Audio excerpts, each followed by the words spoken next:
तो आदाब, नमस्कार, गुड इवनिंग, सत श्री अकाल। एक बार फिर आप तमाम लोगों का स्वागत है क्राइम तक की कहानी के इस एपिसोड में। उम्मीद है पूरी फैमिली अच्छी होगी, अपना ख्याल रख रही होगी। जब भी कोई केस पुलिस के पास आता है सुलझाने के लिए तो दो चीज़ें होती हैं। एक, अगर स्मार्ट पुलिस वाला है, उसको बारीकियां पता है इन्वेस्टिगेशन की, तो वो उसको बड़ा इंटरेस्ट लेकर केस को सॉल्व करता है। और एक पुलिस वाला वो जो केस आया तो पहले ही सर पकड़ लेता है कि अरे यार लो एक और आ गया, अब इसको भी सुलझाना है, 10 चीज़ें और हैं, मेरा वक्त इसमें बर्बाद होगा। और कई बार ये हर पेशे में होता है कि आदमी जब काम करता है तो कई बार मन से करता है, नौकरी को एंजॉय करता है। कई ऐसा होता है कि यार अब 10 से 5 या जो भी शिफ्ट है, ऑफिस जाना है, काम करना है। तो दोनों चीज़ें होती हैं।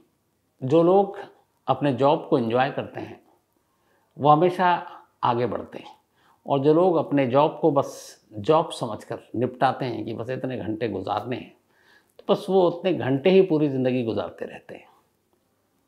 और ये फैक्ट।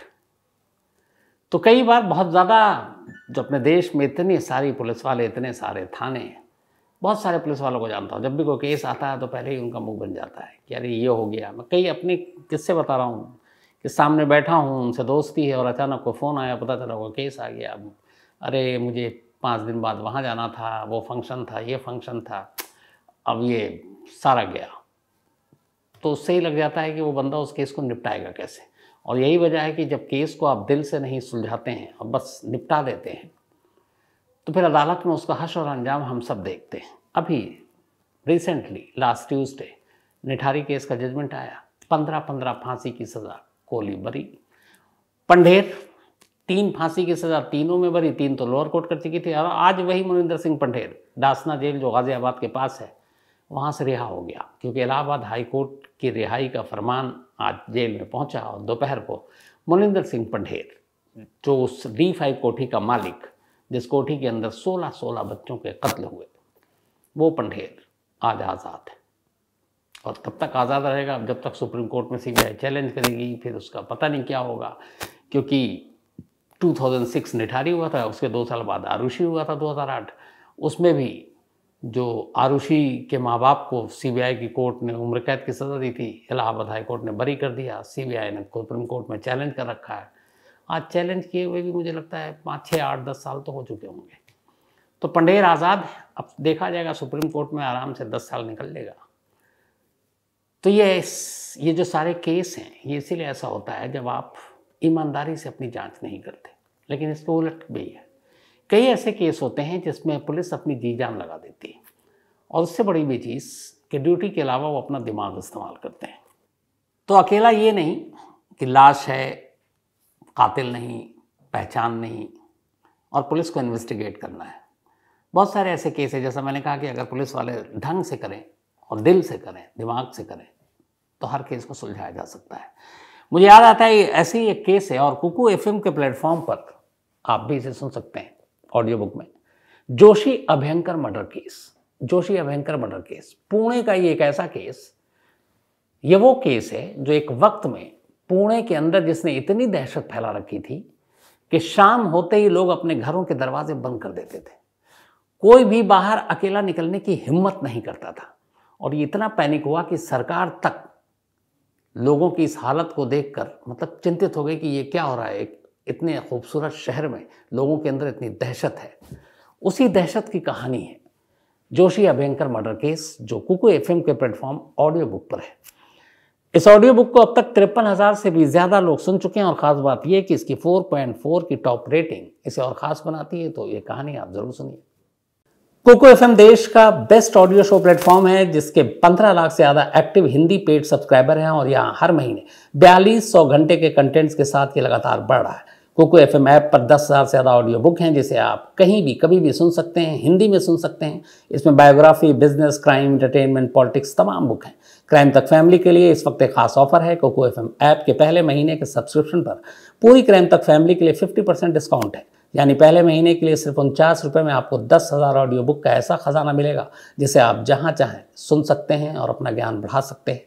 और इसके अलावा क्राइम तक फैमिली के लिए नीचे दिए गए डिस्क्रिप्शन बॉक्स में लिंक को क्लिक करें और कूपन कोड CRIME50 लगाएं। पूरी क्राइम तक फैमिली के लिए 50% डिस्काउंट के साथ 99 रुपये का सब्सक्रिप्शन सिर्फ 49 रुपये में मिलेगा। आज की कहानी एक ऐसे ही केस की है। ये कहानी महाराष्ट्र के भिवंडी की है, जो बिल्कुल ठाणे के बराबर में है। 20 जनवरी 2022 भिवंडी के अंदर एक पुलिस स्टेशन पड़ता है, Nizampura police station. Nizampura police station के कंट्रोल रूम की घंटी बजती है।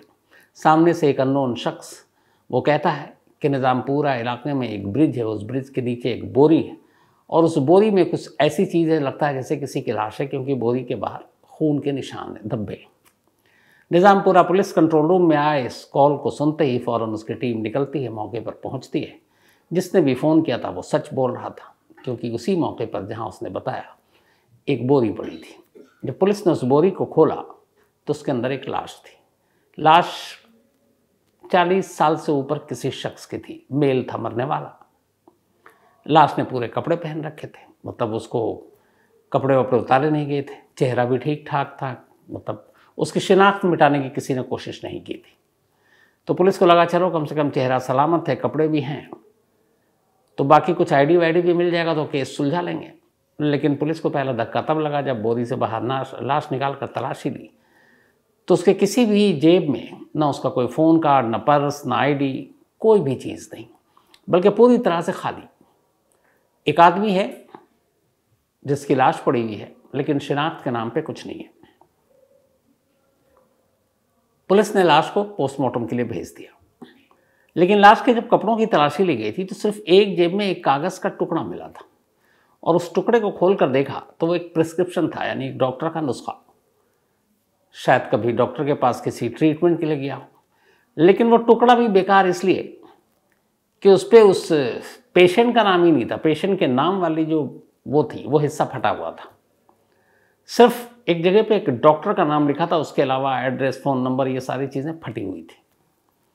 तो एक फटी हुई डॉक्टर के प्रिस्क्रिप्शन, उसकी पर्ची पुलिस वालों के हाथ, बाकी कुछ नहीं। पोस्टमार्टम हुआ, लेकिन उसी दौरान में एक काबिल पुलिस अफसर ने नोटिस किया कि लाश के हाथ पे और जिस्म के बाकी हिस्से पर रेड और ब्लू, लाल और नीले रंग के कुछ निशान हैं। तो जब उसने इस निशान को देखा तो उसे अंदाज़ा हुआ कि ये निशान आमतौर पर जो मोतियों का काम करते हैं, वहाँ पे इसको डाई और पेंट वेंट, तो ऐसे मज़दूरों या उस फैक्ट्री में काम करने वाले लोगों को अमूमन ऐसे निशान पड़ते हैं, क्योंकि उस पुलिस वाले ने ऐसे भी पहले कुछ केस ऐसे सॉल्व किए थे जिसमें ये निशान बड़ा काम आया था। तो उसे लगा कि ये किसी पल फैक्ट्री में काम करता है, किसी मोतियों के। तो अब एक लाश, कोई उसकी शिनाख्त नहीं, दो चीज़ें, एक आधी फटी हुई पर्ची डॉक्टर की और एक उसके जिस्म पर कुछ निशान लाल और नीले। लेकिन पक्का तौर पर यह भी नहीं कह सकते कि यह वाकई मोतियों के किसी कारखाने में काम करता होगा। खैर, पुलिस को तफ्तीश करनी थी, लेकिन यहाँ पुलिस ने इस केस को बहुत सीरियसली लिया। कुछ नए पुलिस वाले भी थे उसमें, उनके लिए और मतलब एक इंटरेस्ट की चीज़ थी। एक ब्लाइंड मर्डर है, उसको सुलझाना है, क्या क्या करना चाहिए। बहुत सारे ऐसे पुलिस वाले होते हैं जो बहुत जोश में होते हैं, तो उनके लिए भी था कि एक चैलेंज है, कोई सबूत, कोई विटनेस नहीं है, कुछ नहीं है। आसपास में भी देखा, कोई कुछ पता नहीं, कुछ मिला नहीं। अब पुलिस ने 2 टीम बनाई और 2 टीम को बनाने के बाद दोनों को काम बांट दिया। एक टीम बनाई और कहा कि ये आधी अधूरी जो फटी हुई पर्ची है डॉक्टर की, ये पकड़ो तुम्हारी टीम, और इस पर्ची को पूरा करो, और इस पर्ची में जो आधा अधूरा राज है उसको खोलो। और दूसरी टीम बनाई कि इस शख्स के जो हाथ वाथ पर जो 2 निशान मिले हैं लाल और नीले रंग के, ये पता करो कि अगर ये सच में किसी पर्ल फैक्ट्री में काम करता है तो कौन सी जगह हो सकती है। 2 टीमों को बनाकर दोनों जगह डिवाइड कर दिया गया। अब दोनों टीम भटक रही है। बहुत सारे पल्स फैक्ट्री में एक टीम गई अलग अलग, डेली उनका काम सुबह से शाम तक, मुखबिरों की भी मदद ली, तस्वीर दिखा रहे हैं, लेकिन कहीं से कोई कामयाबी नहीं मिली। अब दूसरी टीम डॉक्टर की पर्ची लेकर दर दर भटक रही है। इस जहाँ पे लाश मिली, पहले तो निज़ामपुरा के आसपास की, शायद लाश यहाँ है तो यहीं का कहीं आसपास का रहने वाला होगा।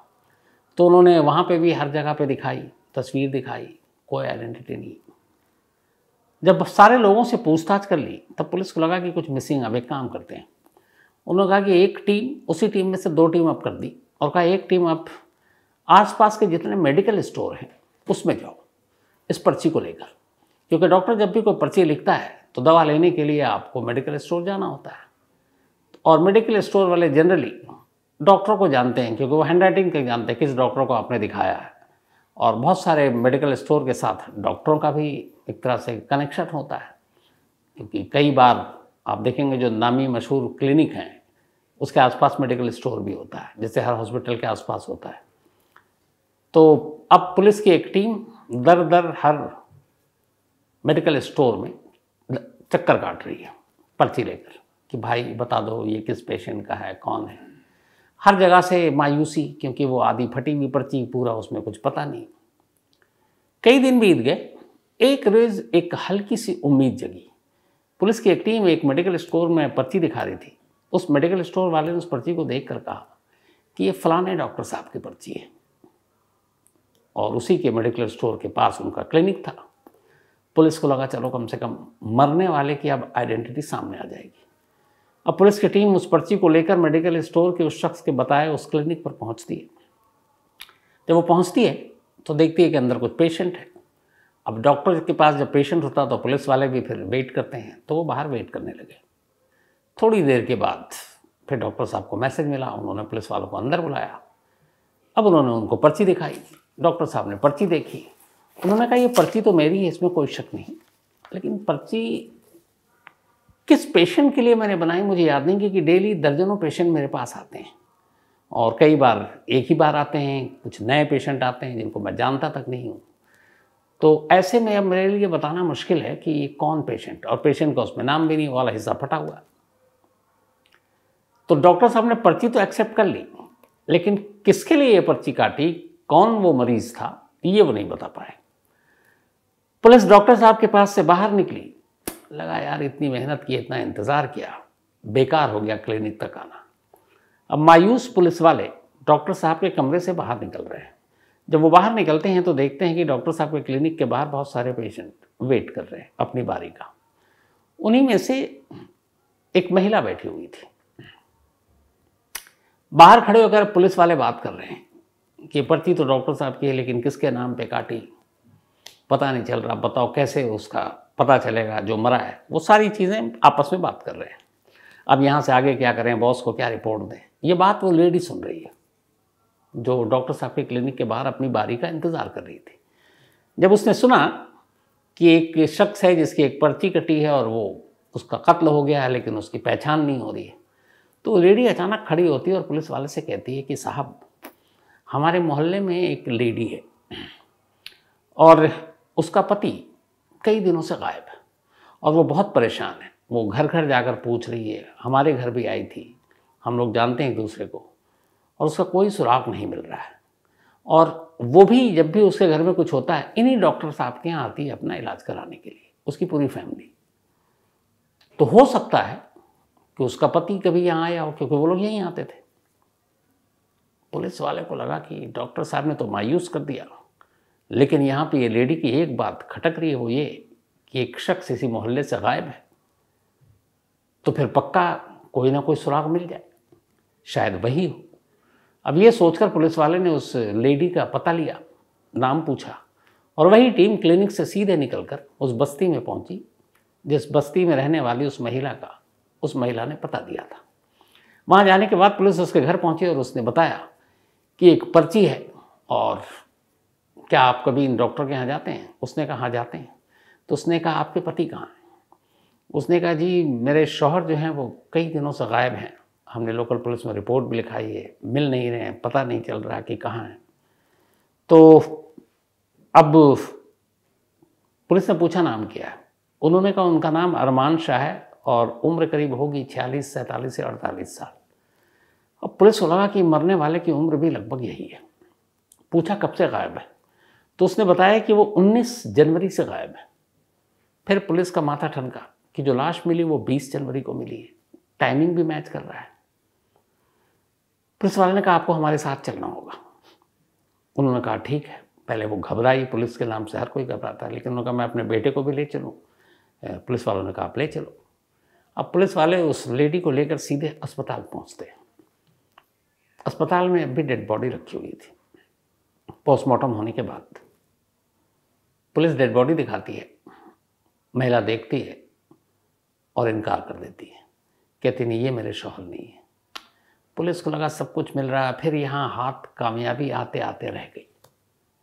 मायूस पुलिस वाले, लेडी अब जा रही अपने बेटे के साथ, तभी उनमें से एक पुलिस वाला कहता है एक बार बेटे से भी चेक करा लेते हैं, क्योंकि हो सकता है वो सदमे में हो। कई बार ये होता कि मन में नहीं ये ऐसा ना हो, तो उस डर की वजह से भी, एक उम्मीद की वजह से भी कि उसका पति जिंदा है, तो वो मानने को तैयार नहीं होते। पुलिस वाले ने उसके बेटे को बुलाया, बड़े प्यार से उसे कहा बेटा इसको देख के पहचान लो कौन है। बेटा आया, बेटा देखते ही कहने लगा कि ये मेरे पापा हैं। उसने कपड़ों से पहचाना और गले में एक ताबीज़ थी उससे पहचाना, और एक बर्थ मार्क था गर्दन पे, उससे पहचाना। पुलिस वाले ने कहा कि बेटा तो पहचान गया, माँ ने इनकार क्यों किया? अब माँ को दोबारा लाया गया। माँ रो पड़ी, कहेगी कि मैं कैसे मान लूँ कि मेरा पति इस दुनिया में अब नहीं है। वो दहाड़ मार मार कर रोने लगी। अक्सर ऐसे बहुत सारे केस हुए हैं, जब लाश को देखकर कोई पहचान लेता है, कोई जानबूझकर मना कर देता है, तो पुलिस को डाउट उसकी वाइफ पर हुआ कि ज़रूर इसके कत्ल के पीछे इसकी वाइफ का हाथ है, वरना ये डेड बॉडी देखकर पहचान क्यों नहीं पाई और बेटे ने क्यों पहचान लिया। अब पुलिस उस लेडी और उसके पति अरमान शाह के रिश्तों को खंगालने लगी, घर में, पड़ोसियों में, इधर उधर, ससुराल में अरमान के। लेकिन हर जगह से यही जानकारी मिली कि दोनों एक दूसरे को बेशुमार प्यार करते थे, और वो सोच भी नहीं सकते कि अरमान शाह की वाइफ अपने शौहर को मार सकती है। मोबाइल भी चेक कर लिया, उस मोबाइल से भी कोई क्लू नहीं मिला, किसी और रिलेशनशिप के बारे में चेक कहीं से नहीं, हर तरह से उसकी वाइफ बिल्कुल क्लीन चिट। पुलिस ने कहा आप एक तरफ वो अपने शौहर की लाश को पहचानने से इनकार करती है और बेदाग भी है, उसके बारे में कोई भी कमज़ोर कड़ी नहीं मिल रही है। अब सब कुछ होते हुए सिर्फ ये कि लाश की तो पहचान हो गई, कातिल तक पुलिस नहीं पहुंच रही है। अब पुलिस की टीम परेशान, क्या करे। इसी परेशानी के आलम में अचानक एक रोज एक शख्स पुलिस के पास पहुंचता है और पुलिस से कहता है, इसका नाम था सलमान, कि साहब जिस दिन अरमान शाह का कत्ल हुआ मैंने उस कत्ल को अपनी आंखों से देखा है, मैं उसका चश्मदीद हूं।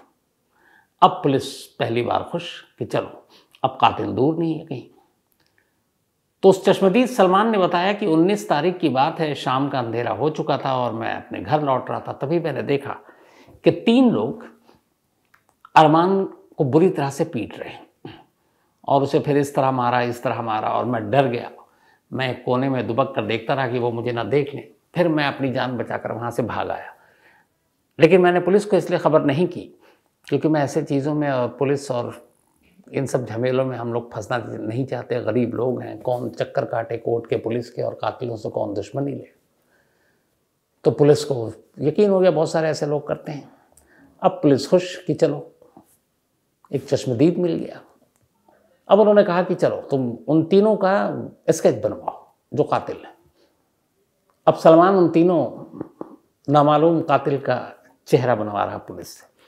इस दौरान में चूंकि अब पुलिस को पता था मरने वाला कौन है, तो अरमान शाह के मोबाइल अब नंबर भी मिल चुके थे। अरमान शाह के मोबाइल, उसकी वाइफ की मोबाइल को वो पहले ही खंगाल टटोल रहे थे। बहुत सारे नंबर मिले लेकिन कोई काम का नंबर नहीं था। लेकिन इधर सलमान मिल गया, अब वो चश्मदीद था, 3 लोगों के स्केच बनवा रहा है। स्केच पुलिस के पास, लेकिन वो चेहरा गांव में, उस इलाके में कोई पहचानने को तैयार नहीं, मतलब वो शख्स कोई नहीं जानता।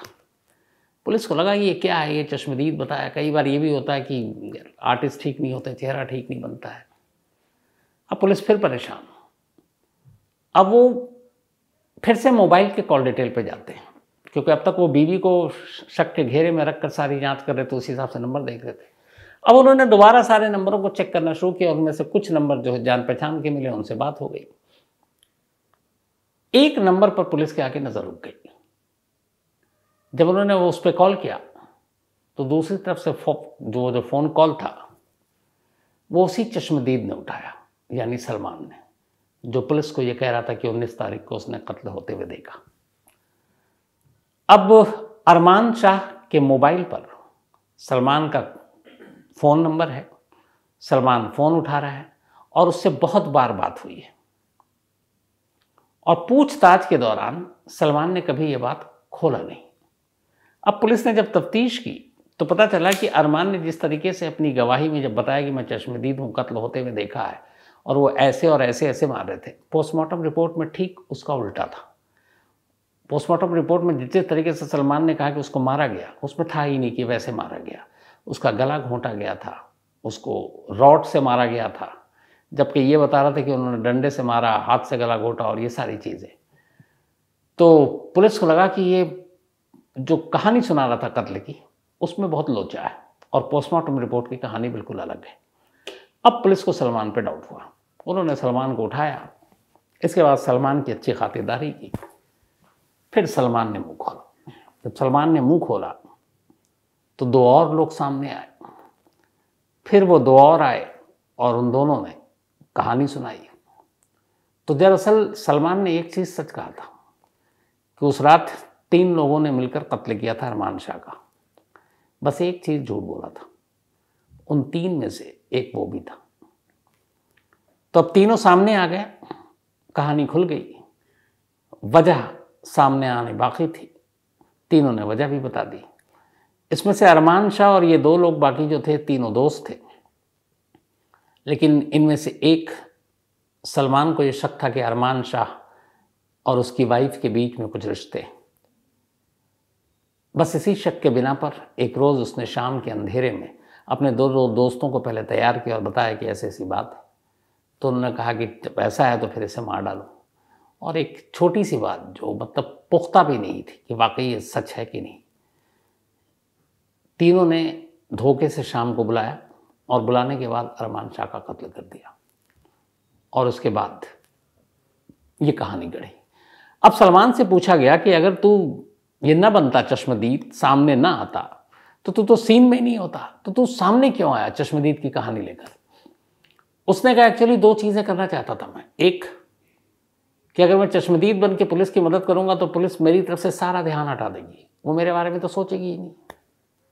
दूसरा, इस दौरान जो मेरे बाकी दोस्त हैं 2 जिन्होंने कत्ल किया है, उनको यहाँ से निकलकर बहुत दूर अपने अपने होम टाउन जाने का मौका मिल जाएगा। तो इसीलिए मैंने ये प्लानिंग की कि मैं खुद सामने आऊँ और पुलिस को भटका दूँ और मेरे दोस्तों को सेफ पैसेज मिल जाए। लेकिन आखिर में कहानी खुल गई और तीनों पकड़े गए। तो अगर पुलिस सचमुच अपने दिमाग से किसी केस को इन्वेस्टिगेट करे तो कहते हैं कि किसी मुजरिम का बचना नामुमकिन है। तो ये थी आज की कहानी। कहानी ख़त्म करूँ उससे पहले वही अपना सिलसिला। आज ऋचा सिंह, इनका बर्थडे है, तो हैप्पी बर्थडे ऋचा जी। और ये शिशिर प्रधान जी की वाइफ हैं। साथ ही आद्विक सैनी का भी आज बर्थडे है, तो हैप्पी बर्थडे आद्विक। और ये भेजा है विनीत कुमार जी ने, उनके बेटे हैं। निशा रानी का भी आज जन्मदिन है, तो हैप्पी बर्थडे निशा जी। और ये भेजा है मंटू कुमार ने। साथ ही मनप्रीत कौर जी, इनका भी आज बर्थडे है, तो हैप्पी बर्थडे मनप्रीत जी। और दिलप्रीत सिंह उन्होंने भेजा है और उनकी वाइफ है मनप्रीत। प्रशांत सैनी का भी आज बर्थडे है, तो हैप्पी बर्थडे प्रशांत। और ये राम सैनी ने भेजा है और साथ ही रतन विश्वकर्मा ने। इसके अलावा नीलम प्रवीण और सरफराज खान, इन दोनों की मैरिज एनिवर्सरी है। आपको दोनों को ही शादी की सालगिरह की बहुत बहुत मुबारकबाद। प्रशांत कुमार, इन्होंने एक सवाल पूछा है कि ये BBC है क्या? तो अगर वही है जो मैं समझ रहा हूँ तो वो BBC मतलब British broadcasting corporation, radio, TV, website जो भी है, तो BBC का फुल फॉर्म यही है, ब्रिटिश ब्रॉडकास्टिंग कॉरपोरेशन।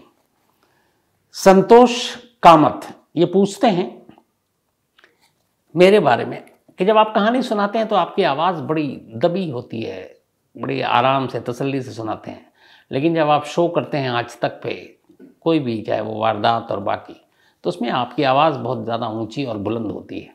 तो आपने सही कहा संतोष जी। क्या होता है कि टीवी पे जब कोई शो करता हूँ तो वो 1, 2, 3 मिनट का एक चंक होता है एंकर, तो वहाँ आपको अपने आप को भी एनर्जेटिक दिखाना होता है एकदम, ताकि लोगों का कान अपनी तरफ खींच सके। तो वहाँ एक रूप दूसरा होता है। लेकिन कहानी कभी चीख कर नहीं सुनाई जा सकती। दादी नानी बचपन में जो हम सुनते हैं, बिस्तर पर लेटे हुए हैं और हम लेट कर बराबर में जिससे कहानी सुना रहे हैं, वो बहुत धीमी आवाज़ में सुनाते हैं। उसकी एक वजह ये होती है कि रात का वक्त होता है, आप नींद में जा रहे होते हैं, ऐसे में शोर बिल्कुल अच्छा नहीं लगता। तो जितनी मध्यम आवाज़ हो, इतनी कि आपके कानों तक आसानी से चली जाए, तो फिर सुनने में मज़ा आता है। तो पता नहीं, ये मैंने कभी सोच के नहीं किया, लेकिन जब भी मैं कहानी सुनाता हूँ तो मैं वैसी सुनाता हूँ जैसे मैं आमतौर पर लोगों से बात करता हूँ, या अपने घर में बात करता हूँ, दोस्तों से बात करता हूँ, ऑफिस में कलीग से बात करता हूँ, तो लगभग वही टोन और वही स्केल होता है। विनय सिंह, इन्होंने सवाल पूछा है कि अगर किसी को फांसी की सज़ा और फिर अचानक पता चले कि उसे कोई गंभीर बीमारी है तो क्या उसे उस हालत में भी फांसी पर लटका दिया जाएगा? विनय जी, ऐसा नहीं है। अगर किसी को फांसी की सज़ा दे दी गई और फिर ये पता चलता है कि उसको बहुत गंभीर बीमारी है, तो पहली चीज़ तो ये कि वो जेल में नहीं होगा, वो फांसी घर के इर्द गिर्द भी नहीं होगा, वो हॉस्पिटल में होगा। और मानवता या इंसानियत का नज़रिया ये है कि एक स्वस्थ इंसान को ही फांसी पर लटकाया जाता है। तो अगर बीमारी है तो पहले वो अस्पताल में डॉक्टर कहेंगे कि भाई ठीक हो जाओ, जब वो उसको ठीक होने का सर्टिफिकेट दे देंगे, मेडिकल रिपोर्ट दे देंगे, फिर उसे लाया जाएगा। तो इसको ऐसे भी समझ लीजिए कि जैसे एक आदमी को पहले बीमार हो गया, फिर उसके ऊपर सारा खर्चा कीजिए, उसको हेल्दी बनाइए, स्वस्थ बनाइए, फिर उसको लाइए, और जिस बीमारी की वजह से वो मर सकता है उस मौत से उसको बचाइए और फिर उसको मौत दीजिए। कोको एफएम देश का बेस्ट ऑडियो शो प्लेटफॉर्म है जिसके 15 लाख से ज़्यादा एक्टिव हिंदी पेड सब्सक्राइबर हैं और यहाँ हर महीने 4200 घंटे के कंटेंट्स के साथ ये लगातार बढ़ रहा है। कोको एफएम ऐप पर 10,000 से ज़्यादा ऑडियो बुक हैं जिसे आप कहीं भी कभी भी सुन सकते हैं, हिंदी में सुन सकते हैं। इसमें biography, business, crime, entertainment, politics तमाम बुक हैं। क्राइम तक फैमिली के लिए इस वक्त एक खास ऑफर है। कोको एफएम ऐप के पहले महीने के सब्सक्रिप्शन पर पूरी क्राइम तक फैमिली के लिए 50% डिस्काउंट है। यानी पहले महीने के लिए सिर्फ 49 रुपये में आपको 10,000 ऑडियो बुक का ऐसा खजाना मिलेगा जिसे आप जहां चाहें सुन सकते हैं और अपना ज्ञान बढ़ा सकते हैं। और इसके अलावा क्राइम तक फैमिली के लिए नीचे दिए गए डिस्क्रिप्शन बॉक्स में लिंक को क्लिक करें और कूपन कोड CRIME50 लगाएं। पूरी क्राइम तक फैमिली के लिए 50% डिस्काउंट के साथ 99 रुपये का सब्सक्रिप्शन सिर्फ 49 रुपये में मिलेगा। आज की कहानी में इतना ही। अब आपसे मुलाकात होगी कल रात 9 बजे किसी नई कहानी के साथ। तब तक अपना ख्याल रखिएगा। Thank you very much.